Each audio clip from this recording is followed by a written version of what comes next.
साहब, ये जो पैनिक सेल हो रहा है या पैनिक बाइंग हो रही है, खरीदारी हो रही है, ये वाकई में किल्लत के कारण है या लोग घबराहट की वजह से ले रहे हैं?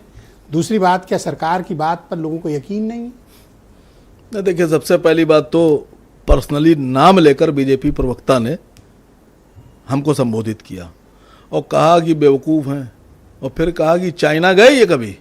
रजाकार भी बोला। नहीं, कहा चाइना गए। मैडम, हमने बहुत से काम नहीं किए हैं। हमने इजराइल में नगाड़ा भी नहीं बजाया है, हमने एप्स्टीन से दोस्ती भी नहीं की, हमने हरदीप पुरी को एप्स्टीन के पास नहीं भेजा, बहुत से काम हम लोगों ने नहीं किए हैं। तो क्या चाहती हैं आप? वो सब भी करें, हम सब नहीं कर सकते। दूसरी बात, ये जो एहसान हो रहा है ना कि 10 रुपए एक्साइज ड्यूटी एक्स्ट्रा वाली ख़त्म कर दी इन्हीं ने। अभी बीच में जब मोदी जी की सरकार बनी तो कुछ दिन ऐसे आए थे कि $23 और $23.5 प्रति बैरल में पेट्रोल क्रूड ऑयल आ गया था। उस वक्त तो सस्ता नहीं किया सर, क्योंकि रूस से तो हम 40 में ले रहे हैं। मैं सर, आप जो कह रहा हूँ बात को समझिए, उसी के आसपास मैं साबित कर दूंगा। $23, $23.5 प्रति बैरल क्रूड ऑयल हो गया था। उस वक्त तो सस्ता किया नहीं। तो आज अगर थोड़ा सा महंगा हो रहा है तो बढ़ाने की धमकी क्यों दे रहे हैं? ये बढ़ा तो कोई नहीं रहा। दूसरी बात, आज भी, पहले भी कभी पेट्रोल और डीजल महंगा नहीं था, आज भी नहीं है। जिस वक्त पेट्रोल और डीजल की कीमत 30 और 32 रुपए में बेचा जा सकता था देश में, टैक्स भी उसमें मिलता, उस वक्त भी आप 95, 96, 100 रुपए में बेच रहे थे।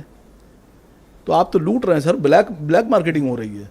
अच्छा, ये आपके ऊपर ये कहेगा कि बिरयानी की पार्टी है, रजाकारों की पार्टी है। पहले बात पूरी करने दीजिए। इस तरह का कमेंट भी तो इससे देश का भला नहीं होगा सर, जिससे देश का भला होगा उसकी बात करने दीजिए। मैं आपसे पूछ रहा हूं कि आज भी आप इतना एहसान कर रहे हैं, देश को धोखा दे रहे हैं, सब फ्रॉड कर रहे हैं देश के साथ।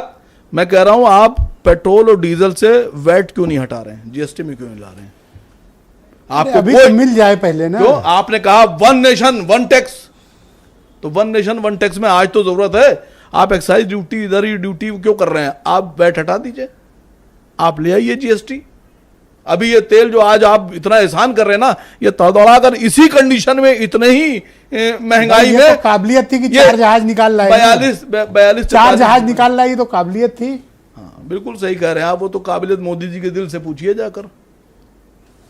बहुत शुक्रिया एक बार सर, 1 मिनट, समय समाप्त हो गया। मैं एक बात खाली कहना चाहता हूं। थैंक यू सर जी। एक बात कहना चाहता हूं कि यूएस पूरी दुनिया पे प्रतिबंध लगाता है, सैंक्शन लगाता है। खड़े हो जाओ, तुम रूस से तेल ना लेना, ईरान से मत लेना, कहता है ना। आज का दौर है, अगर ताकतवर प्रधानमंत्री बनना है तो अमेरिका पे प्रतिबंध लगाओ। ऑलराइट, मैं सोच अमेरिका रहा पे प्रतिबंध लगाओ। नहीं, अनिला जी को 20 सेकंड नहीं लगा सकते हैं, मैं पूछ रहा हूं। अब आप 1 सेकंड लगा सकते हैं, है इतनी हिम्मत। अब सुन लो सर। नहीं, 1 मिनट, इतनी हिम्मत है इनके प्रधानमंत्री के? आप बोलने तो नहीं, वो ट्रम्प से कह सकते रुक तो जाएं सर, सुन तो लीजिए। आप रुक तो जाएं। नहीं, वो ट्रम्प से कह सकते 20 सेकंड, हाँ कहेंगी, अभी कहेंगी। सुनिए तो, क्या कहेंगे? सुन तो लीजिए। आपकी भाषा थोड़ी बोलेंगे। कह सकते हैं ट्रम्प से कि तुम्हारी औकात है, तुम मेरा कैरियर खत्म कर दोगे। अनिला जी बोलिए, गो अहेड, 20 सेकंड आपके पास, आप सुनिए सब्र से। हाँ, एक वो भूरिया बैठकर कह रहा प्रधानमंत्री तुम्हारा कैरियर खत्म कर देंगे, तुम्हारा कैरियर खत्म कर देंगे।